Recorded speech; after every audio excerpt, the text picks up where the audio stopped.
Hello and welcome to another one of my tutorial series. I am Bridgewinner, and today we are going to be going through setting up a light sequence script for GZ Doom.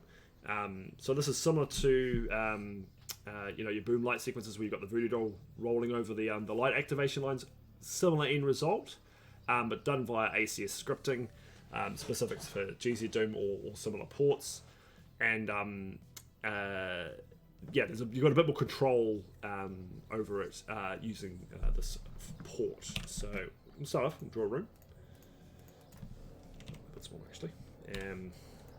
So what we're going to start with is a series of sectors on the floor. So what you want, there are a variety of ways you can set this up. You can set this up in a ring. What you need to have is a sectors in a line or sequentially linked. So we'll start off with just a bunch of rectangles in a line, and I'll show you the kind of results you can get with more esoteric shapes. At the end, one light sequence that I set up in the slaughter spectrum, which I'm still very proud of, which involves lights going around in a circle and a few other patterns. So like I said, we'll start off with a ripple. I will make a circular one where it loops around. But we'll start off with it's just flowing down the floor here and repeating. So first important thing, sequentially tag sectors. So you can manually select them. You can simply go 1, 2, 3, 4, 5, 6, 7. You can actually box select, and what it'll do is it'll select in the order that you've boxed them. You'll see that correct order. You can also paint select. So that's hold down Shift, middle mouse button. Check that you've got that as the binding for paint select. Again, selected in that order. But for this instance, because it's all in a straight line, box select works quite well. You want to go to properties, find your first unused tag. Make sure there's nothing else above it. So you might have some tags that you were using and then didn't. What you want to do is make sure that there's no other tags used above this number. If you want to make sure, you can go new, same value here, but that'll point you to the first tag that has nothing else used above it, including thing tags and line IDs. But for purposes here, unused works fine. 48, cool. That's the first one in the sequence. What you want to do is the greater than and equals to function here. So if you highlight over tag, it gives you what that does. You can use greater than or less than and equals prefixes to create sequentially numbered sectors. There are a couple other ways to do it, but this is the easiest way to do it. Greater than equals 48, 48 at the bottom, go all the way up to 69 at the top. Nice. They will be numbered in the order that you select them. So say you wanted a light sequence that moves you around, select those sectors in the order that you want the light sequence to go in.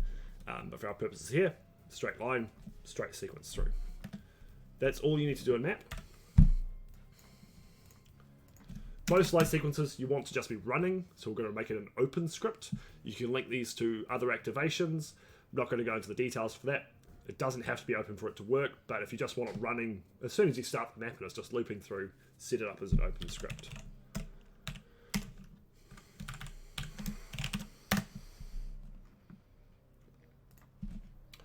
So, next key thing to implement is an integer.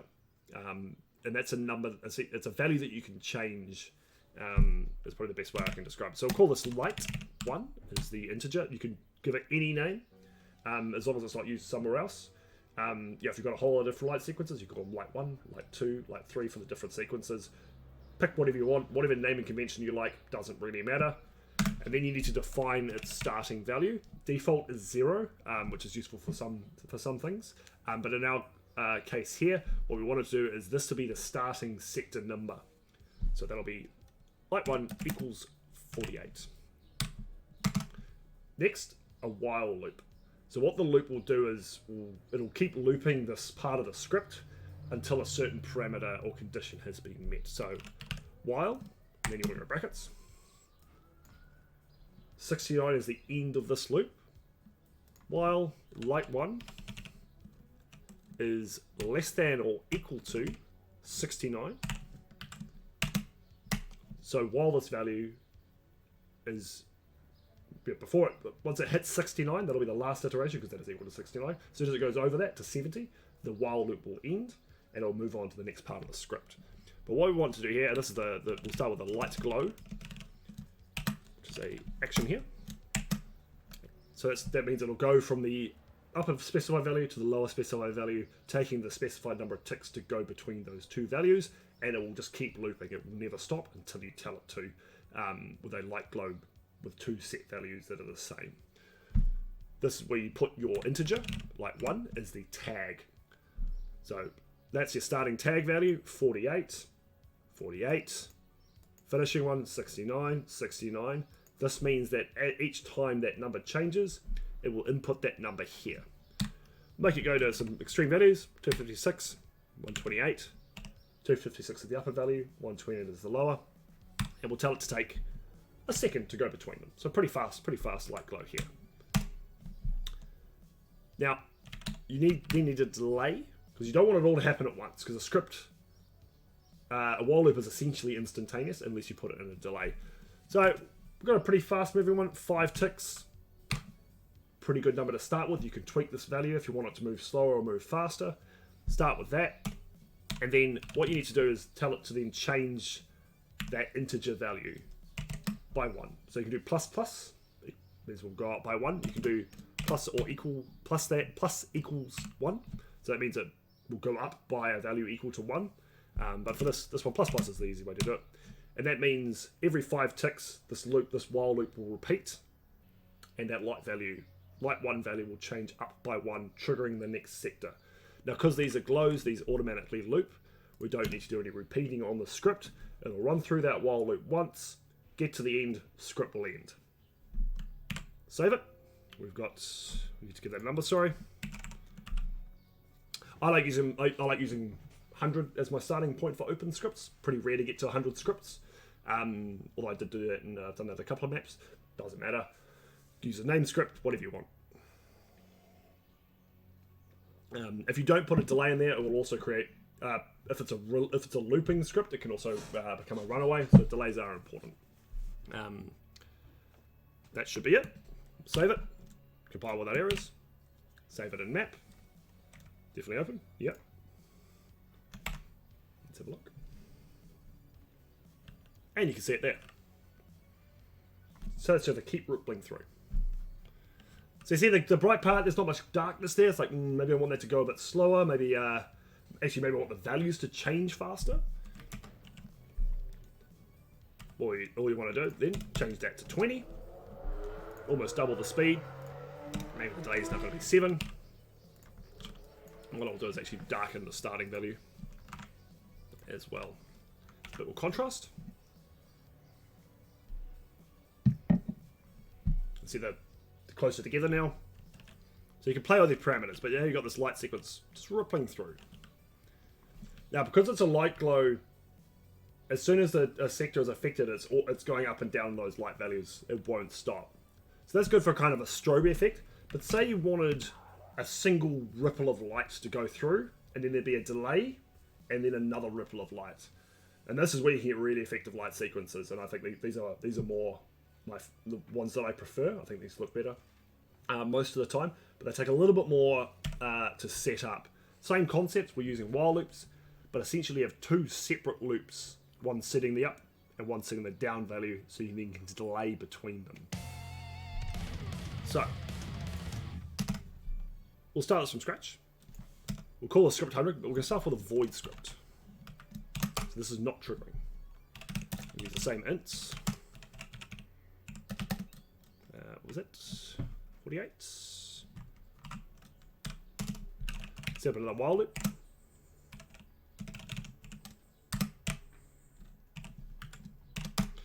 Now, this is where it changed. So that was all exactly the same as before. This time, we're going to use a light fade script. So this is not a looping action. It just changes to a set value from its current value over a specified length of time and then stops. So again, tag is light 1. Value, I'll go for 192 for this one. 20 ticks to take us up there. And then it's going to hold. Want the delay again. Put back in there. Light 1, changing. That's the loop. that's just going to bring that up and hold it there. So we need a reverse. We want essentially the same thing. I'm just going to copy that. Call this, needs to be a new script name. It needs a new integer. You cannot have the same integer defined twice. So we'll call this one like 2. Make sure you go through and change all of them, because otherwise it will bug out. Actually, it won't compile. And then what you want to change is the value of the light fade to the bottom end. We'll go for 112. So now we've got 2 separate scripts. One that will roll through, bringing it up, and then one that will follow, bringing it back down. Now we need to activate them. So the reason we've got them separate is because you can't have the light changing up and down in that while loop. That's messy. So it's very much easier to set these up as separate scripts. So we'll make an open script. And this is our activation script. And there are probably better ways to do this, but this is the best way that I've found. We'll call script 99. So you've got ACS execute script 100. You need to give a map number. You can ignore the other 3 arguments. And then you want to put a delay in. This delay, you want to match the time it takes to get to the top, or sorry, change light values. You want to match that so that when it hits that peak, the fade that's going to take it back down is hitting that sector. This is where you can have a pause. You can make the delay longer if you want to hold it at a high value for longer. You can increase the delay, but I like having it so it gets up and then starts coming back down. So we'll call that 20.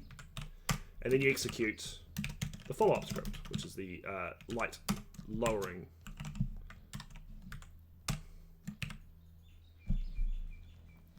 So that'll trigger those 2 scripts 20 ticks apart. So at the moment this will all happen once. We want this to repeat. So when we add a restart in. So this delay here will be the time taken between iterations. You want it to happen pretty frequently? I don't put 70 ticks in. You want it to happen infrequently? 175. Choose your value. The only thing that you have to make sure is there is enough time for every sector to get, for the sectors to go up and back down before they get triggered again. If you overlap it, it will end up peaking at the high value and then it won't come back down.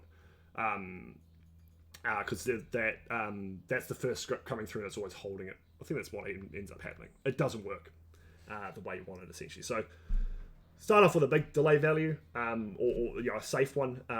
So we're going to start off with 105, which is 3 seconds. And then we're going to restart it. And then that wave's going to come back through. Exactly the same for the return script. So these are where it's looping. So this open script only happens once, triggers these, 20 ticks apart, and then these keep looping. So that's what, the difference between the light fade and the light glow. The light glow has an inherent loop function in it. We've had to manually adjust it. So what this will do is create a wave of light that you can control how often happens, which you cannot do with a light glow as smoothly.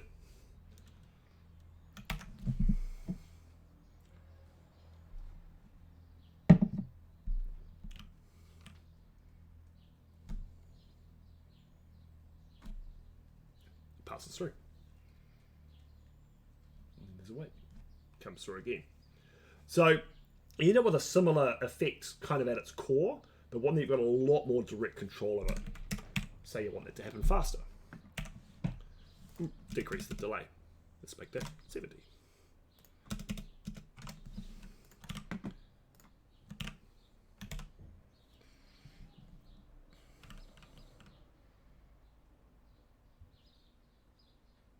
It's pretty similar. Reduce it some more. I think the lowest we can get this is 40. Because it's going to take 20 ticks to go up and 20 ticks to go down. Actually, no, it's going to run through the whole thing first, isn't it? 35. No, if we get that value wrong, that's when it goes. That's when it goes fritzy.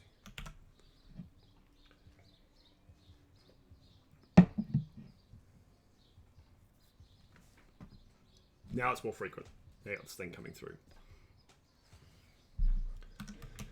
say if you had a loop and you want it to happen, you wanted like it to be going around several times at the same time, you can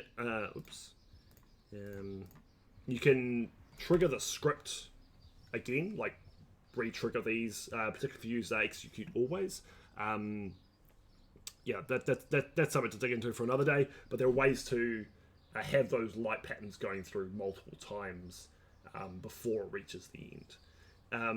So that's the basics of a light sequence script there. And what I wanted to show next is kind of like what the, wouldn't quite call the end game, but it's something pretty fancy. So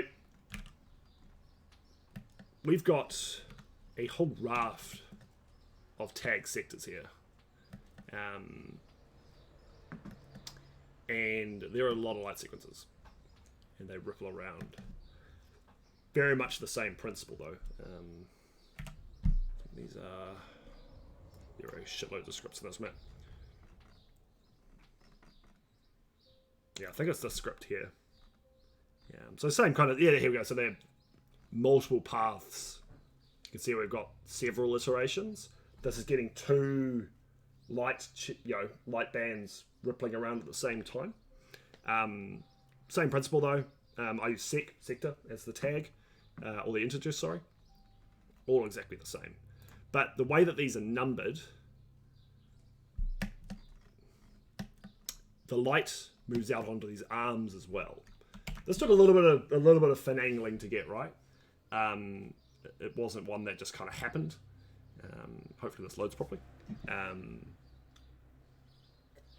But the end result is pretty spectacular. And this is from my map pack, The Slaughter Spectrum.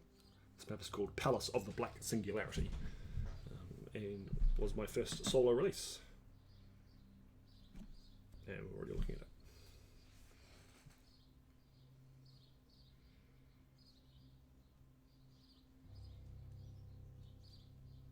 It's pretty cool. So exactly the same principle, just the tagging, the shapes that they're rolling over, elaborate, kind of core structure. And you can see it on the floor as well.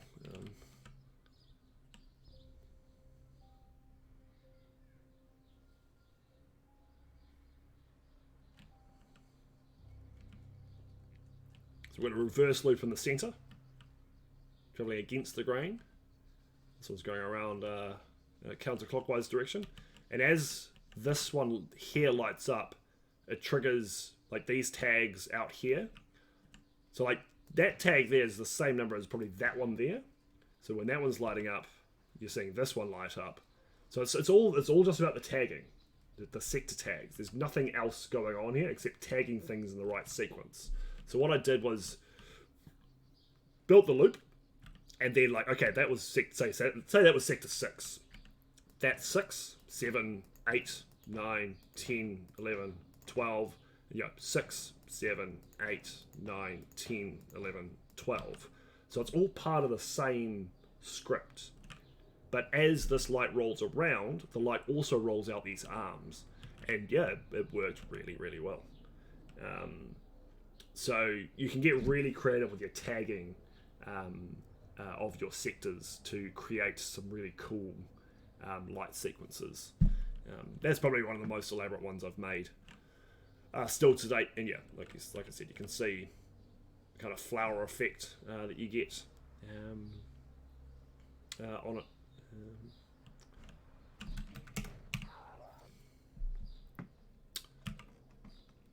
Unfortunately, there's 8 billion tags on here, so it's kind of hard to tell which ones are. But you can see, yeah, all these arms are tagged in a pattern that matches the light as it rolls around.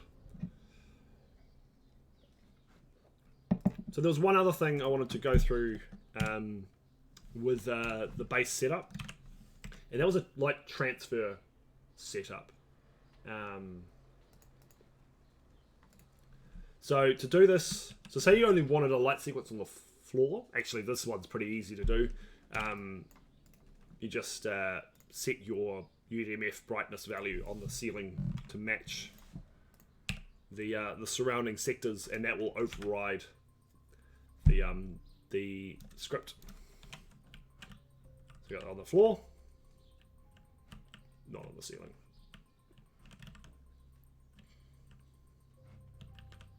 So actually I won't go into the thing I was thinking about because it's an easier way to do it. What I was thinking was very useful it's useful in very niche situations. Transfers can be a separate tutorial. So yeah, that if you don't want it on the floor or you don't want it on the ceiling, just use your UDMF properties to block it. Same thing if you've got a raised section here, you don't want the lights on here. Same thing, use your front side. Use your brightness value, lock that into 96. It's what I'll do is only do half of it. You'll see what happens when. So important that you've clicked the absolute. See? Not transferring, transferring. Sometimes you want the light on the wall, sometimes you don't. Very easy to control in UDMF using the line and sector properties that are inherent in the system. Yeah, I think that's it. If you want this to be a circle, same thing. You just set it up as a circle. Stair build, single sectors, distinct sectors. It's already separated out for you. Go around, tag all your sectors. Paint select useful for that one. You just roll around from a start point. We use the same values. Now there is a little bit of finagling getting the start and the end point. Oh, not with a single, no. So we'll just increase that value to 71. Oops. Just how many we've got there.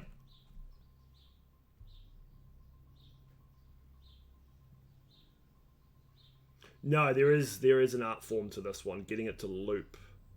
You need to match the delays, I think. This will end up slightly out of sync at the start point. Oh, maybe not. Yeah, there we go. So yeah, here's where it gets a little bit tricky. Is getting it to seamlessly wrap. But you can see it going around. That's an easy thing to do. Same principle. Getting it to wrap properly requires a bit of maths. And I haven't actually set up one of these for a while. So what you want to do here is remove the delay, actually. That's the one. So when it comes round, when the loop has stopped, it's straight away triggering again from the start. So remove the delay. It'll roll around that circle seamlessly.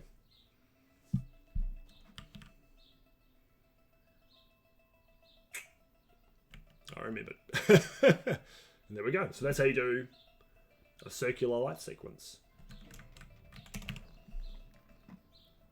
And then, yeah, if you want to do those butterfly arms, you do the same thing. Tag them around. Pretty straightforward process. Key is in building the geometry, tagging things in the right order, and you know, say you wanted something slightly different. What you could do. That was 60. All we've done is change the tag orders there on that second half. Now it's going to do that. Which is pretty fucking cool. Pretty fucking cool. Just by reordering the tags on one half of that circle. So you can play with tags, you can jump them over the place if you wanted to like appear in different corners. It's actually quite fun making a single big light sequence and having a whole lot of different elements in a room light up in various orders. And that way, people won't pick it up consciously, but your light sequences will all be in sync. And there's actually a good example of that in Palace of Singularity, which we'll jump back to. Just remembered one other light sequence in this map that we will have a look at, which is here, and that will be the end of the tutorial. This one I was pretty proud of. This was a late addition to the map. and it took me a little bit of work. So you'll notice there's got the red and then the purple, and they're always in sync. That top red pillar is lining up, and then that top blue one is coming up and lighting up just after it. And there's 2 cycles of the purple steps lighting up to every one of the red. So synced light sequences, even if people aren't consciously like noticing it, give a certain feeling to a map, and people go, "Oh, this feels refined and, you know, a well-designed space." Those little touches can really help. Sometimes you want the chaos, sometimes you want them to be real jumpy. Sunder does that a lot. It's harder to get these synced up in Boom to this degree of precision. I'm sure, you know, there's people like Rubix and Aurelius are capable of it. Much more tricky to do. Well, certainly from my experiences. Yeah, but when you're going for that high level of fidelity, that kind of stuff works really well in my opinion. Actually, I think, did I link that to the stair one? I don't think so. No, the stairs is a separate one. Look at that light sequence coming down the stairs.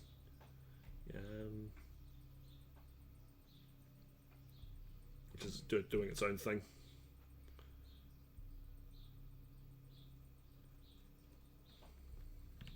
So yeah, that is light sequences.